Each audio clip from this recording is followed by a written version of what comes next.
If you can reframe change and growth and healing, you can have fun as you're doing it. It really makes it quite an exciting journey.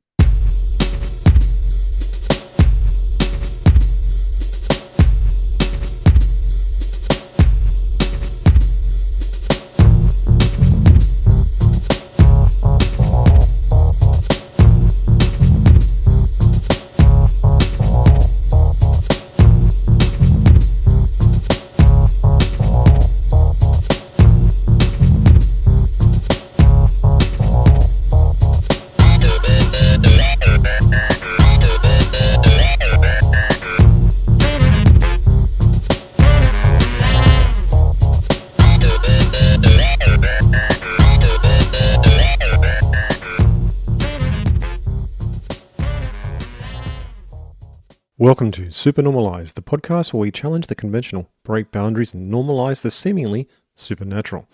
Join me, CJ, as we explore less uncharted realms of existence and unravel the mysteries of life experience. My treasured listeners, if you have a life story or healing modality or unique knowledge that you'd love to share, reach out to me at supernormalized, that's supernormalized with a Z, at proton.me. Let's together embrace acceptance of the supernatural and unusual as what it really is, completely normal. Today on Super Normalize, we have Gabrielle Pimstone, a former corporate psychologist with 27 years of experience who underwent a transformative journey after a chance encounter with a podcast. Now, she is an energy coach specializing in helping individuals who are feeling burnt out and stuck. Gabrielle combines psychology with energy mastery using advanced sacred geometry techniques for healing and navigating major life transitions. Her mission is to normalize energy healing and spirituality. She offers practical guidance and inspiration, empowering people to live with renewed purpose and passion.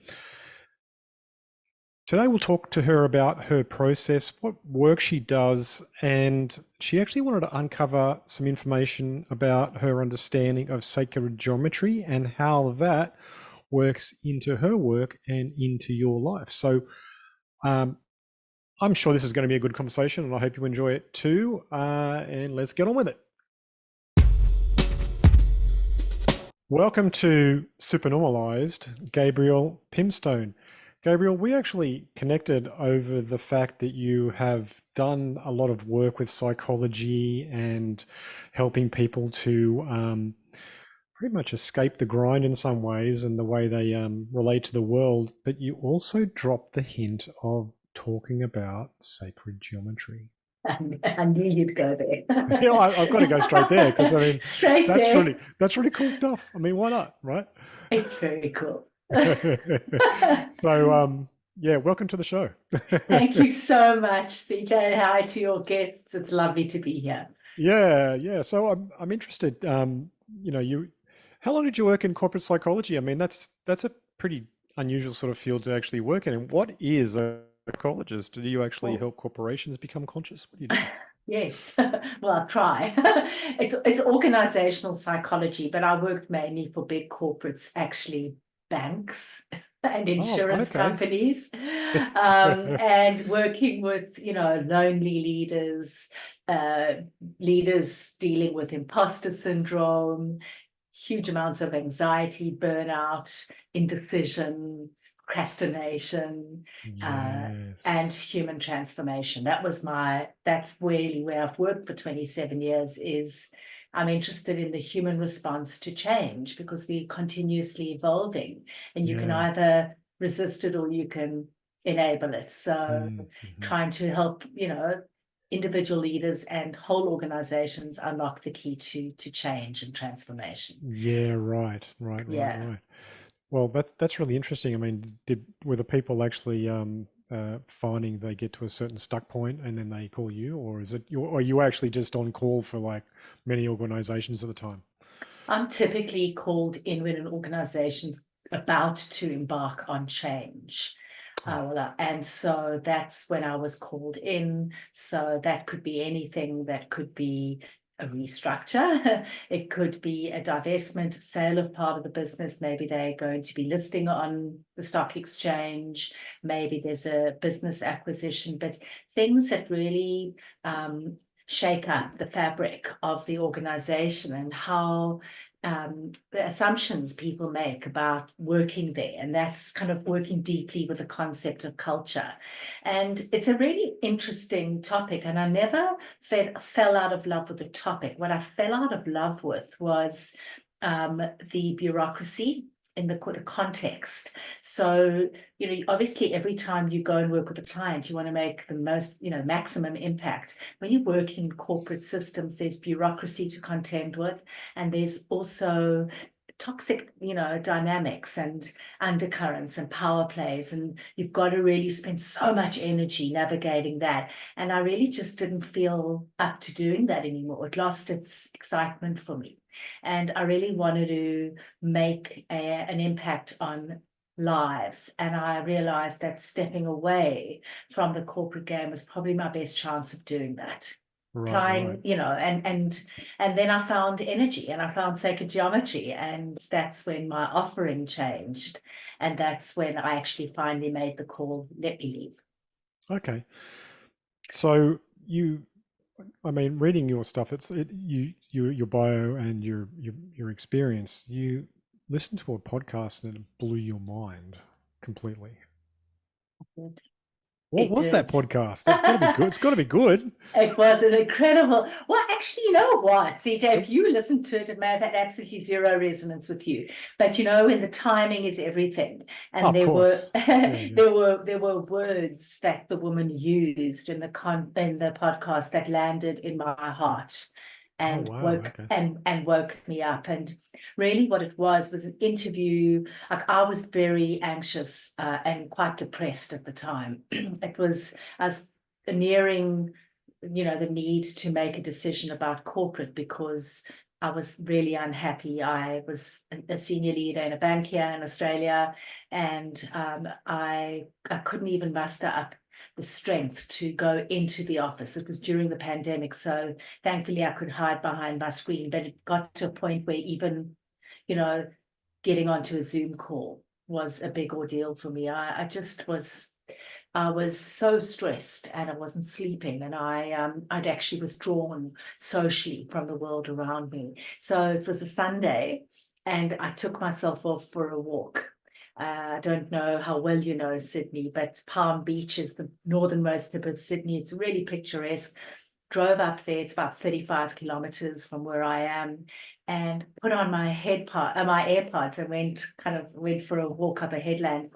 And I would listen to this incredible podcast. And on the podcast, this woman was being interviewed.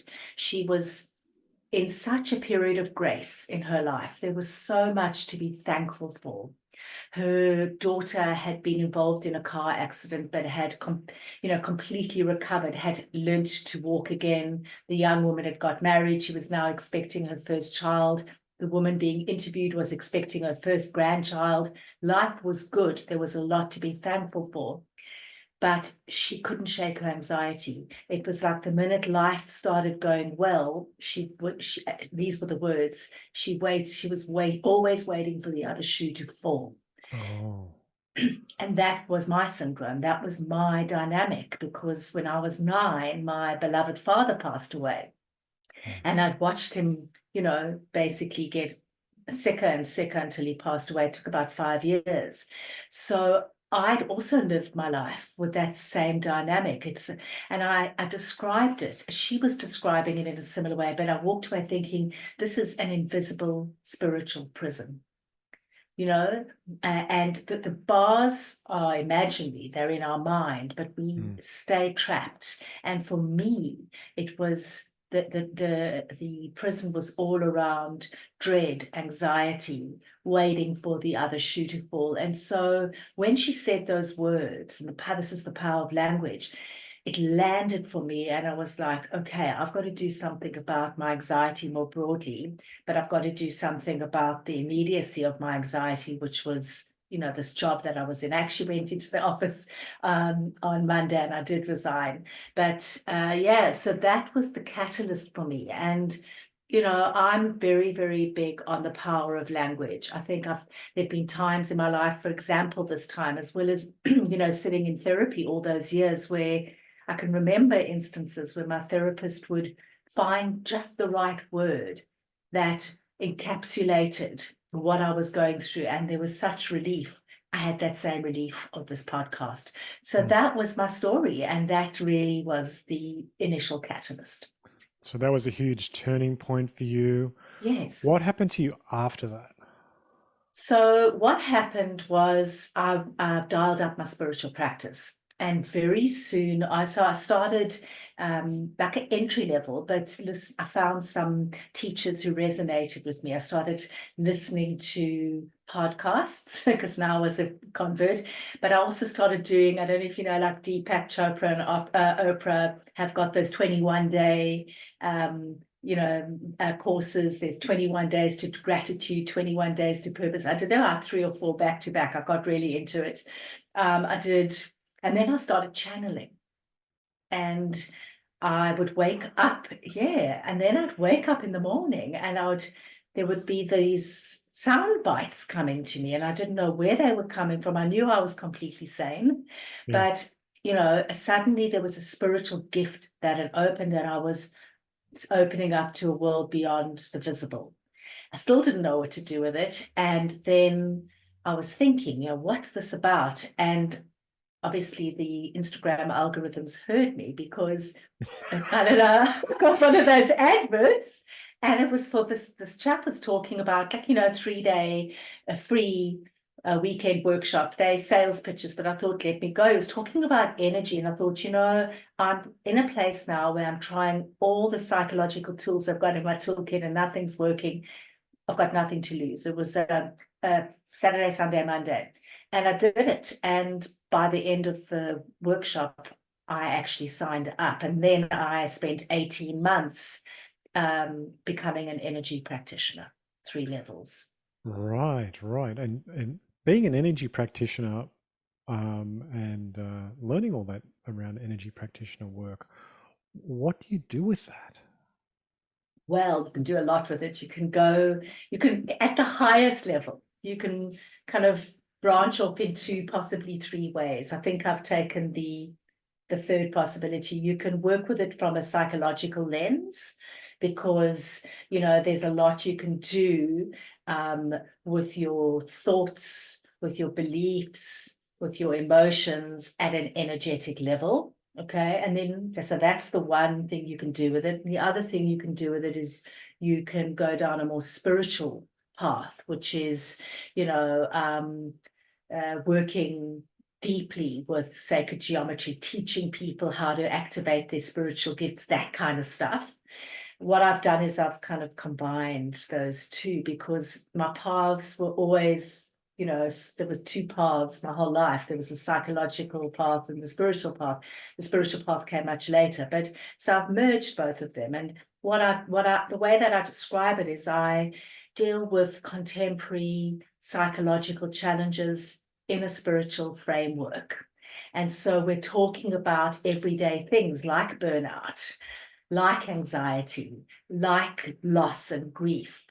And I'm translating a lot of what I do into psychological terms. So we, talk about emotions, but I'm using some pretty advanced spiritual gifts and sacred geometry tools and techniques to help people release what's holding them back the most. So how do you actually help those people that are feeling burnt out and stuck? Well, my process is because I've been working in the field of change, human transformation for all these years. So it's like an archetypal process. If you think about it at the highest level, it is helping people understand where they are currently, where they want to be, and helping them close the gap. And what I do, there are kind of 2 ways I can help people. I can either do it for them, I can just heal them, or I can teach them I can do healing on them, and I can teach them how to do it themselves. And so in closing that gap, I'm giving them the tools to, keep managing their energy, releasing their blocks over time. And what I teach people are the tenets of energy mastery, which is understanding your energy, being able to tune into, sense and read what's going on. Well, I guess she's coming back. That was a hard, what I would call a bandwidth failure. So we'll see if she comes back in. But, it was, here she comes. She's now. I'm bringing back in. Here we go.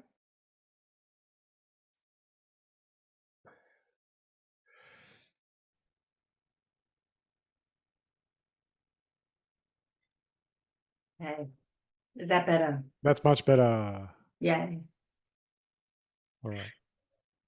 So you were talking about how you help people with energy. Right. Yes. So I teach them how to understand and read their energy, how to sense in. And that's important because, particularly from a place of wanting to change, you can really only do that when you're in a non-resistant energetic state. So helping them really read it. Secondly, how to protect and shield their energy in the corporate space, because a lot of my clients are from the corporate world, dealing, how do you function energetically in quite a toxic culture. But for those who are not in the corporate world, every time we turn on the news, every time we read social media, it evokes a particular stuff comes at us. And so how do you protect your energy? How do you clear your energy? So I'll talk a little bit, if you want, about energetic blocks, because we've all got them and they grow over time. That's the third thing, how to clear your energy, how to maintain your energy, your energetic vibration. So when you inevitably dip, how do you stop the downward spiral quickly? And the fifth is, how do you optimize your energy? We've got latent gifts and talents, and I teach people how to tap into those and unleash them. Like beyond, a small example of that would be intuition. But I've also got sacred geometry that I can teach people. How do you activate channeling, for example, and psychic abilities? So it can be really simple and it can go really advanced. Okay. So when you're working with people from corporate and they come along to you and you drop that on them. No, I don't. You don't? I read the room. Oh, of course. I was going to say, like, how many of them are like, go, what? That's not what I'm here for. I don't want to be a psychic. No, but most of them, want some gift activated. So that could be, I've run dream circles where I've helped people activate their capacity to recall and remember that their dreams, to lucid dream. Sometimes people want that. Sometimes people just want to manifest. So I tap into that capacity as well. So it's not just spiritual gifts. It's untapped, dormant potential. And as I said, it can be very mainstream, or it can be really out there, depending on where that person's at and their appetite. Yeah, right. Circling back, you said that you realize that life is like a sort of like a prison that we're in, that you have to find your way out, and you found your way out through this energy sort of work. That's very Gnostic to say that sort of thing, to say that we live in like a life prison, and then all of the other frequency work that you're doing is definitely a big key to that, for sure. Yes. It does prompt me to ask, though, what is your mission with all this work? My mission has always been, my personal purpose is it's fulfilling potential together. I have to go back to my upbringing in order to explain why that's important. So you'd know, being Australian, that I don't have an Australian accent. I've got a South African accent. I grew up in Cape Town. And it sounds like that. Yeah, very strong, even though I left a long time ago. But I grew up in apartheid South Africa. And I witnessed refined, smart, really talented people trapped in a world where they couldn't actualize because they didn't have access to the right education and so forth. And that was one of the things that it touched me so deeply. And it was one of the biggest triggers for me, was seeing this, and it was all around me. So unfulfilled potential.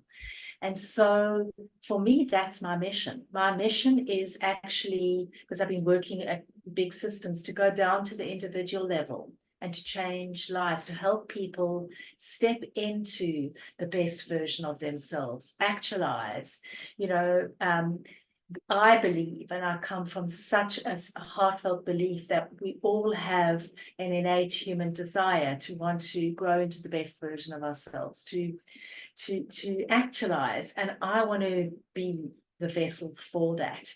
And so working in a big corporate system, leading large scale change, you can make some, impact, but really working individually with people and helping them release the biggest thing that's blocking them at an energetic inception point. That to me is the key that unlocks everything. Well, I'm curious because I'm going to have to ask you about the sacred geometry thing and how Okay. that works into this. I mean, when did you discover sacred geometry as a part of your work, and what does that mean to you? Well, I actually didn't know what sacred geometry was, even when I signed up. I didn't Yes. even know what it was. I signed up because I wanted to improve my life. I wanted to rid myself of this crippling anxiety and Yeah. grief and loss. That's what I wanted to do. And so I actually only found out in, I don't know if it was week 1 or 2, maybe it was even week 2, what we were doing. And I wasn't interested in it. I kind of went through the curriculum. Level 1 was basic sacred geometry, kind of. And because my energy wasn't expanded or open, I was practicing, but I wasn't feeling. Level 2, I started feeling. Level 3, I started, all my spiritual senses started opening up. I could smell it. I could see colors. And my clairsentience, I could feel the geometry as I was working with it. And so it unfolded over time. Initially, it was just I was complying with the curriculum because I wanted to feel better. And then as my energy expanded, I started to experience the beauty and the magic of it. Yeah. I'm really curious as to what sacred geometry you were working with. I mean, I know about the sacred geometry of many different cultures, and also the work Yes. of Drumvalo Melchizedek and the Flower of Life. Is that any part of that? I do work with the flower of life. And it's interesting that you even mention the flower of life, because of all the sacred geometries, it revealed itself to me as my signature sacred geometry. Last September, I was in my final level. I went to America. I went to Colorado for a final event, and it's on sacred land where we were doing this workshop 5 days. And on day 1, I had there was an orb that followed me, and initially I couldn't see it with my own eyes, but I picked it up in photographs. Like there's a photo of me with this beautiful gold orb by my throat chakra, and before that I'd been coughing for days, and it was kind of sitting there. And the next day it turned a different color. By day 5, it revealed the sacred geometry of the flower of life to me. It turned green, and it was incredible. And so that became, and I've got it in photos, and then I started seeing it with my eyes, and I've got a video of it dancing in front of me, which is quite magnificent. I can send it to you offline. So actually the flower of life is my signature sacred geometry. I use it whenever I'm doing a healing. It's now like, it's just something I always work with. And in fact, I was on a walk today and I just put it on. I felt like I needed it. I don't know why. And so it's with me all the time. And sometimes I sleep with it. It's a beautiful sacred geometry. It's, it's got different applications depending on who you speak to. The way that I've learned to work with it actually is for physical healing, which is interesting. Right. It holds the code of the universe, and it can really repattern your energy. I think it's beautiful. Yeah. Yeah, yeah. I had an experience with the Flower of Life way back in 2000, I think it was, or 1999. I was going through like a bit of a personality schism. I was, pretty much all over the place and feeling completely ungrounded. And a friend pulled me aside and he said, "You need to do this." And I said, "What is this?" And he goes, "You need to get a big bit of wood and we're going to draw the sacred flower of life on it, and you'll find that'll change everything for you." And I said, "Okay." So we got a big piece of wood and we drew the flower of life on it. Well, he instructed, he just guided me to do it. And I drew it over a period of hours, super carefully, and then Yeah. painted out the lines and everything. And by the end of it, I was feeling a lot better about myself. It was really interesting what happened. It's actually interesting because it's not a sacred geometry it's an advanced sacred geometry, and it's not a geometry I would teach a novice to use, because your energetic capacity has to expand in order for you to house these complex sacred geometries. So your friend must have known that you were advanced at some level. I was very So I expanded. wouldn't recommend that people go, away and start playing around with these kinds of advanced sacred geometries. They're hugely potent. That's right. That's right. They can give you a bit too much energy if you're not ready for it too, and you got to Totally. sort of grow into these things. Otherwise, it can Exactly. actually cause drama too. Exactly. Yeah. Yeah. Yeah. Right. Mm. Yeah. So that's the one. I mean, within that, you've got the seed of life, got the tree of life. I like combining the tree of life and the flower of life. I'm a big believer in kind of mixing, stacking sacred geometries. Okay. Yeah, I work with some of the ancient Egyptian symbols Hmm. as well. I work with the Sri Yantra, which I think is incredible. I work with the Metatron's cube. Um, I work with some of like the octahedron as well. I do quite a bit of work with that. And then there's sacred geometries I can't describe. Hmm. I don't know what their names are. Well, I'm curious to know, when you say work with, what does work with mean? Work with means that when I'm healing somebody, or if I'm healing myself, either or, I intentionally bring the sacred geometry into my energetic field.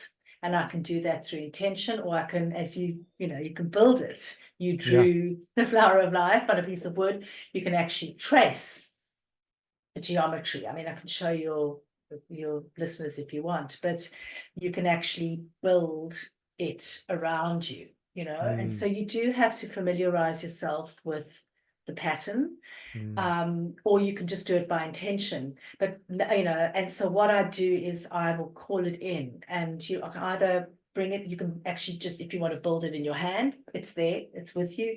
You can sometimes, if you want to pull it into you, you can build it around you. There are different applications of it, but I intentionally build the sacred geometry in its divine proportions with a particular intention of doing A, B, and C, and mm. then I go about my healing.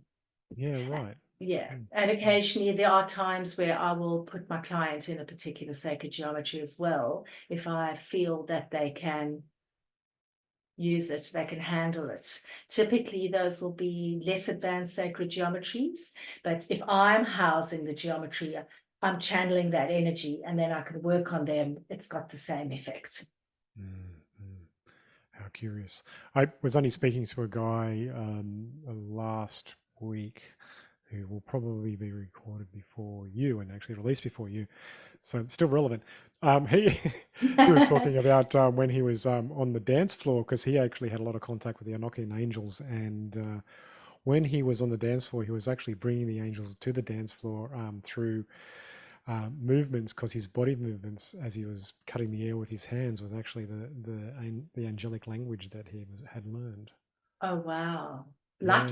Was it light language? Well, no, it was Enochian language, Enochian angel magic language. Wow. Yeah, yeah, yeah. It's a really good episode, so you could go back and listen to I'm going to do that. that one. For sure, I'm going to do that. Yes. Yeah, yeah. Yeah. So I'm curious. So, how can individuals start mastering their own energy, and how can they do that? And how do you teach them to do that? Well, I teach them in a coaching container. So it's a Yes. process, and the process is set up to activate them, to expand them so that they can grow their capacity to use more and more advanced geometry. But we start small, I mean, simple geometries have very powerful effects, and anyone can work with. Let's just think about energetic shields, and everybody knows, what shielding is. I use a different sacred geometry, but a basic sacred geometry is the pyramid structure. And I teach people how to actually build it. So yeah, it's a kind of a process of showing, of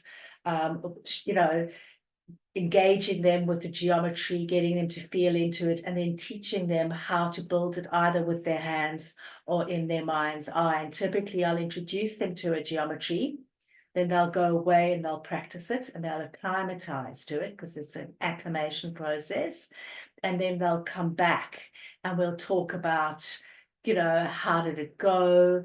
And I always encourage people, there isn't one way to do this. So you've always got to, I can teach you what I feel is right for me, but you can go away and you can play around, and you can play around not just with the shape and structure, but with colors, for example, with light, and with sound and all that. You can build a geometry and stack all of that onto it, and you've got to do what feels right for you.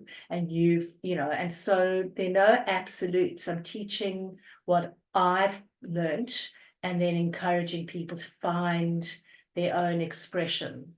And I always teach, and one of the first things I do is to activate people's spiritual gifts or gifts that if they're working spiritually, I'm teaching them sacred geometry, they've got a spiritual bent, is I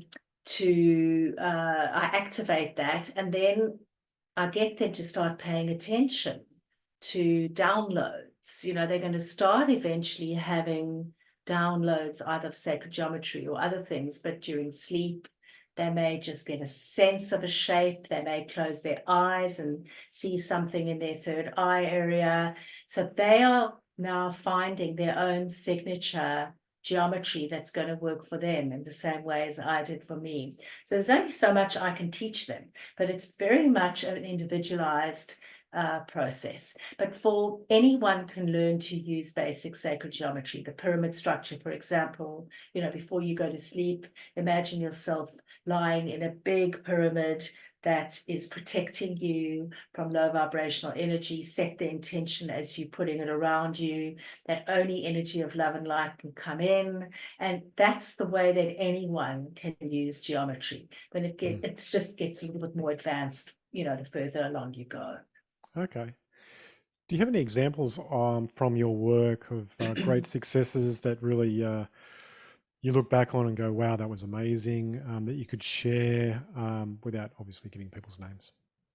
Yeah, I'm always reluctant to share stories in that sense, because if the person's listening, they're going to know it's them. But yes, yes, Okay, we'll I'll edit share. it. I'll share. So, funnily enough, and it's probably because anxiety was my core wound, that I attract a lot of people who live in various states of anxiety. And I worked with somebody over the course of about 4 months. And I used the flower of life a lot because it was a physical thing, to really help heal their anxiety, basically to help them live with a measure of relief. And it was long. It was variable. There were some weeks where I did 2 healings. There were some weeks where I kind of didn't do anything for a couple of weeks. I'd say on average, we probably did about a healing every 2 weeks for about 4 months. So 8 healings. Okay. Is that right? Yes. And this person now has significantly reduced their antidepressants, and they were actually living a little bit like a zombie. They were over medicated, and now that's cleared up. They will always be on medication, to some degree. I don't imagine they won't be, but they have reduced their medication so significantly and they are functioning so much better. So for me, that's a huge success story. I had somebody come in and literally within one session, the person was not sleeping and had had a lifetime of challenges with insomnia. Even if they got up in the middle of the night to go to the bathroom, it would take them another hour, hour and a half to go back to sleep. I mean, that's crippling. And within one session, they actually slept through the night for the first time, which is really interesting. Had another person come for a couple of sessions who had challenges connecting, not when I say intimately, I mean on an emotional level to people. And within 2 sessions, that dynamic, and with her husband, it was like the family dynamic shifted irreparably, and she didn't even know what was going on. It was just things were lighter, things were more connected. So everyone's got their own, challenges, and sometimes it takes longer, like in the case with the person with severe psychiatric issues, but there was a really great outcome. Sometimes, most of the time, it's like once and done or twice and done. And, everyday challenges can be solved, be that anxiety, be that insomnia, intimacy issues, that stuff. So it doesn't take very long. I can imagine it can be quite difficult for people to figure out a way to step into their healing while still managing daily life. Do you have any methods that you work with people to actually help assist with that sort of balance? Yes, and I mean most of it's that way because most people don't really have the appetite to, do this advanced stuff. So I typically cater for people who've got busy lives, who aren't that, like, who don't really not that into it, who just, want an efficient way to heal. And I mean the most efficient techniques that I teach people are around dreaming, because I've been into dreaming and working with my dreams for about 40 years now. Oh, wow. And yeah. I mean, when I was 8, I recorded my first mammoth dream. And I still remember it to this day. I can feel it to this day. I'm really curious about the dream world. So I teach people how to get into a nightly ritual, to do nightly rituals where they invoke a two-way dialogue with their dream state. And in doing so, can move from dreaming just being leaving it to like haphazard to actually intentionally dreaming and remembering very regularly, but also working through big issues in their dreams. So that would be a very practical and efficient way of helping people. So I teach people how you engage in a dialogue with your dreams, how you set that intention, rituals, energetic rituals, and then how to record and analyze your dreams. Also teach people how to dream lucidly, which is incredible because you can enter your dream and you can face your phobias and your fears, and they actually dissolve and evaporate when you look at them in a dream. So that's the kind of stuff I do for busy people, because we all sleep and we all dream, so why not capitalize on it? That would be an example of how I work with busy people. Brilliant.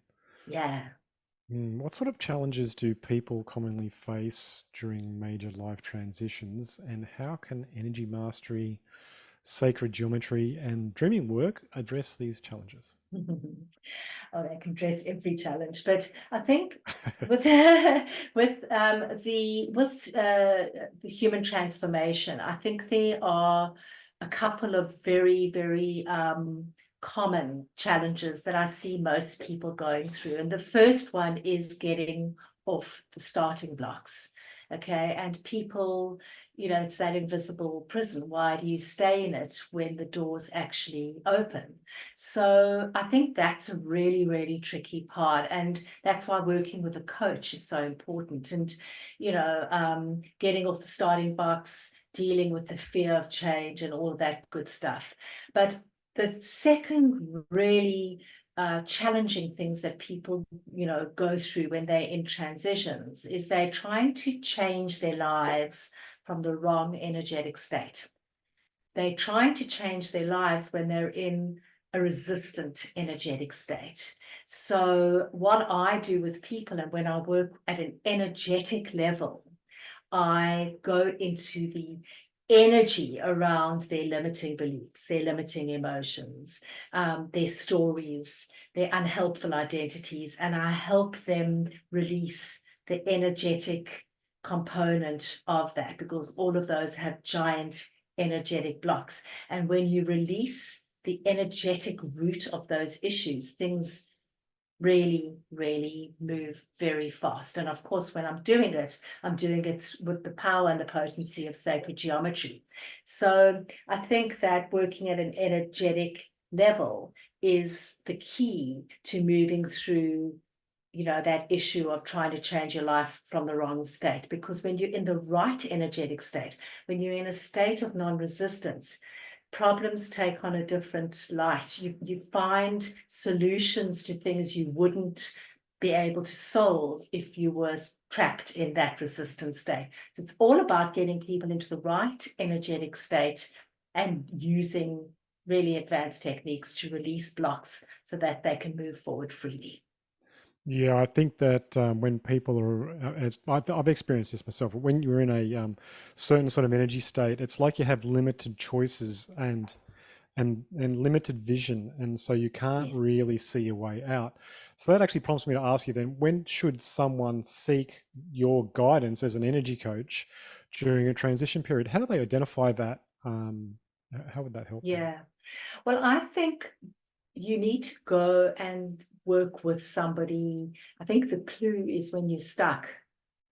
Being stuck was my catalyst, and I think being Yeah. stuck is a lot of people's catalyst. Where, for example, in my case, the old, tools in my toolkit were no longer working, where you've tried things, you've been sitting, for example, in therapy or in another mode for a while, it's just not working, where you feel like you can't get off the starting blocks, where you feel stuck. I think that's always a good gauge. And where you feel you are repeating the same patterns. You like having Groundhog Day and you don't know why. That's the feeling, that's the experience of being stuck, where you're attracting the same experiences, the same patterns. I think the clue is always in patterns and feeling stuck with them. I think that's a really important catalyst, and a good catalyst to go and, work with somebody who can give you that extra nudge and help you Mm. off the starting blocks and through the process of change. Oh, well, that prompts me to ask, what words of wisdom or encouragement would you give for individuals feeling stuck and seeking to harness the power of energy for change in their lives? Oh, well, I mean, this is again I'm drawing from my own life. I always do. I was 50 when all of this happened, and it's never too late. I hear Mm. so many people saying, oh, you can't teach an old dog new tricks. I think it's never too late. I think I know that profound change can happen in, so many stages of of one's life. I had a aunt, my mum's late sister, who found enlightenment when she was diagnosed with terminal cancer. And she went from, really struggling with basic stuff in life to this unbelievable enlightened state as she was dying. So we can always find growth at any point. And I Mm. encourage you to, to lean into it. It's actually fun. If you can reframe change and growth and healing, you can have fun as you're doing it. It really makes it quite an exciting journey. Excellent. Excellent. How can people find you, Gabrielle, to avail themselves of your services? Oh, they can find me on Instagram, Gabrielle.Pimstone. I'm sure you'll have it in your show notes. Yeah. Or else you can just direct people to my website, www.generative.growth.com.au. And there are a multitude of ways of getting hold of me there.